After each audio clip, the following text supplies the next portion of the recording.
欢迎来到新兴消息频道，请订阅频道，所以大家不要错过当天最热门的新闻。我们今天的时事通讯包括以下内容：李沁杨洋悄悄复合，翻脸宋茜分手乔欣后，他终于收心了。前几天李沁工作室突然撤掉了置顶好长一段时间的单身声明。要知道李沁自己曾经采访时就说过，总有一天会撤下来的，而现在撤掉单身声明等于恋爱。那么女神恋爱了对象是谁呢？最大嫌疑人杨洋，为什么呢？其实杨洋和李沁7月份都抛了一张同款背景侧颜照片。今年杨洋过生日，社交平台配文是少年生日快乐，而这些话和李沁在2016年最后一次送给他的生日文案一模一样，这怕不是巧合吧？从军艺毕业后，杨洋就被李少红导演挑中饰演新版《红楼梦》的成年宝玉一角，可以说是出道就是小高峰了。2015年，因为左耳旋风少女《盗墓笔记》持续霸屏后，杨洋成功入驻4大流量。虽然这几年一直在尝试转型，但演技仍然能打不同于事业的一帆风顺。杨洋的绯闻史可以说是一山更比一山高，精彩程度简匪夷所思。2007年，杨洋和李沁都被选为新版《红楼梦》的演员，一个是军艺校草，另一个是昆曲闺门旦。在为长达1年半的拍摄过程中，几位新人演员都是同吃同住，感情培养起来自然快，尤其是气质相配的2个人，看起来格外亲密，拍照一定要站在一起。另外，杨洋在剧中饰演的是成年宝玉，李沁扮演的是少年宝钗，按理说2人是没有对手戏的。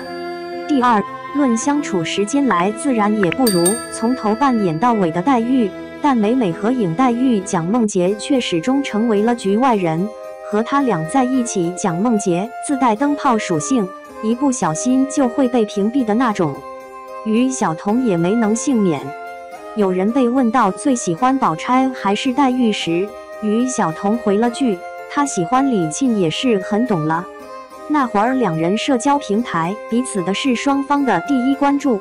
最秀的是当年湖南台评选过一个最佳银幕情侣的奖项，入选的分别是一起来看流星的郑爽、张翰以及《红楼梦》的杨洋、李沁。郑爽和张翰是实打实的荧幕情侣，后面还发展成了现实。官方搞事不算，路人也各种偶遇他们。这种情况要放在现在，小编就想问你慌不慌？但到了2013年下半年以后，2人再无交集。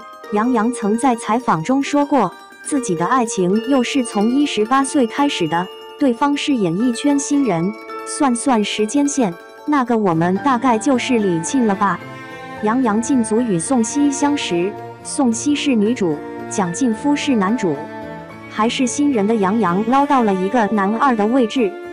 发布会上，女主的宋茜反而与杨洋更为亲近，甜言蜜语也是有点甜啊。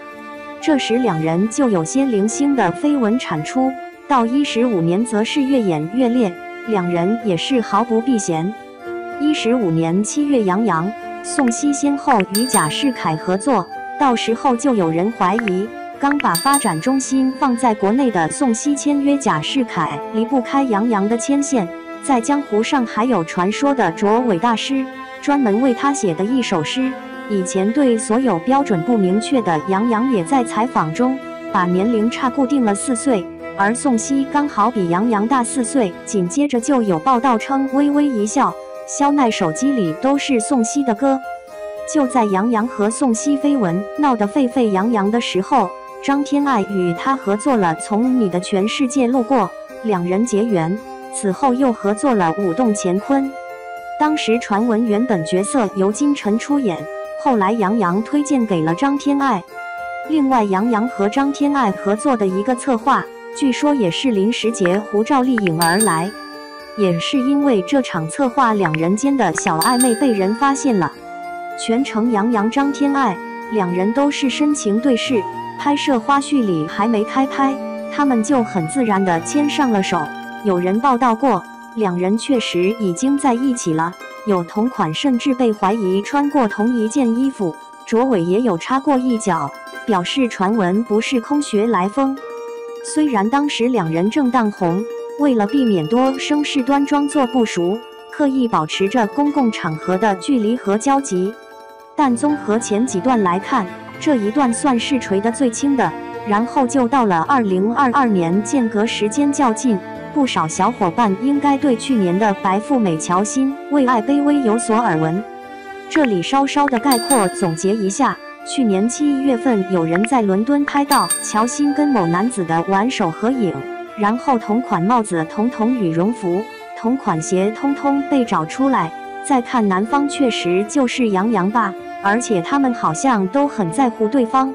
乔欣说自己喜欢吃牛角包，杨洋被采访问放假做什么，他说会做饭，就爱做牛角包。乔欣被问到最近有什么新的打算，他说有人告诉他现在动物越来越少，他想看动物大迁徙。而杨洋今年初刚被任命为瑞兽守护者，守护藏羚羊，所以告诉乔欣这些野生动物保护知识的是杨洋吗？这么多巧合在一起，再否认真的没劲了。可是到现在双方就是不承认不回应，埋起头来装鸵鸟。纵观杨洋的这4段绯闻，如果都是真的，竟然可以神奇的对应上他事业发展的4个时期：新人期、上升期、稳定期、转型期。如果真的是和李沁小编还是真心支持的，两人都是在年轻时候相识、相知相恋，感情特别纯粹，不像现在这么复杂化一套。最近真的特看这种兜兜转转还是你破镜重圆的小说了。